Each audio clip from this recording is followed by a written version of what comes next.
সকালে ব্রেকফাস্ট বা নাস্তা না করলে আমাদের শরীরের যে মারাত্মক ক্ষতিগুলো হয়ে থাকে। একজন ডক্টরের মত অনুযায়ী রাতে টানা কয়েক ঘন্টা আমাদের পেট খালি থাকার ফলে মর্নিংয়ের ব্রেকফাস্ট বা নাস্তা যদি আমরা স্কিপ করতে থাকি তাহলে গ্যাস্ট্রিকের প্রবলেম শুরু হবে।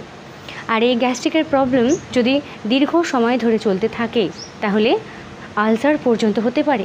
শুধু তাই না, আমাদের মেটাবলিজম সিস্টেম অনেক ধীর গতিতে হবে, যার ফলে আমাদের মেমোরি লস হবে।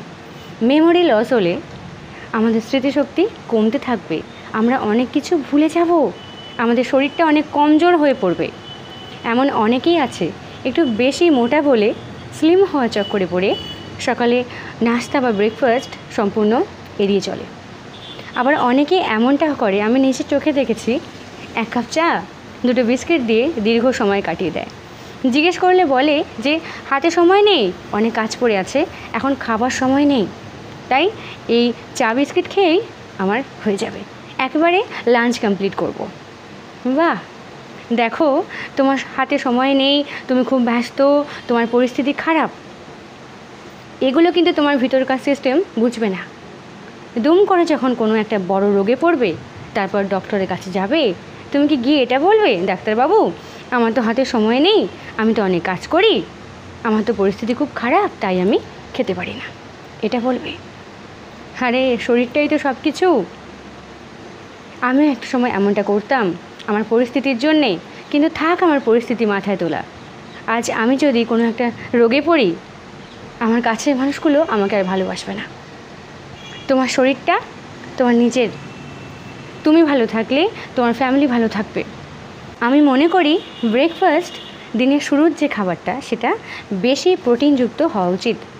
দেখো, প্রোটিনযুক্ত মানে এই না অনেক দামি দামি খাবার খেতে হবে, পাউরুটি জ্যাম খেতে হবে, নয়। সাধারণ খাবার খাও, ঘরের ডাল ভাত সবজি তরকারি রুটি মুড়ি এগুলো খাও, যথেষ্ট ভালো। কিন্তু খাও, ব্রেকফাস্টটাকে কখনো স্কিপ করে যেও না। আর একটা কথা, দিনের শুরুর খাবারটা কখনো ফাস্টফুড বা জাঙ্ক ফুড যেন না হয়, এদিকে একটু খেয়াল দিও। দরকার নেই, ঘরের খাবার খাও, কিন্তু টাইমলি খাও। শরীরটা ভালো থাকলে তবেই না তুমি অনেক কাজকর্ম করতে পারবে মন দিয়ে। এই যে হাতে সময় নেই, এত কাজ পড়ে আছে, এই কাজগুলো করার জন্য একটু শক্তির প্রয়োজন হয়। আমাদের ভিতরকার সিস্টেম এমনি এমনি চলবে না। আমাদের শরীরটা একটা যন্ত্র বা মেশিনের মতন, তাকে তার প্রয়োজনটুকু প্রাপ্যটুকু দিতে হবে, তবেই আমাদের শরীরটা ঠিকঠাকভাবে চালনা করবে। তো তার জন্য দায়ী কারা? আমরা নিজেরাই। তাই একটু মেনে চলো, ভালো থাকবে, ডক্টরের কাছেও ছুটতে হবে না। দেখো, থ্যাংক ইউ। পারলে এই ভিডিওটা অনেক শেয়ার করে দিও, যারা এই ভুলগুলো করে হাতে সময় নেই বলে, তারা যেন একটু ঠিকঠাক করে নেয়। সত্যি কথা বলতে কি, পরিস্থিতি কম বেশি প্রত্যেকেরই খারাপ, কিন্তু নিজেকেই বুঝতে শিখতে হবে নিজের ভালোটা, না হলে কেউ তোমাকে বোঝাতে আসবে না, কেউ না। ভালো থেকো।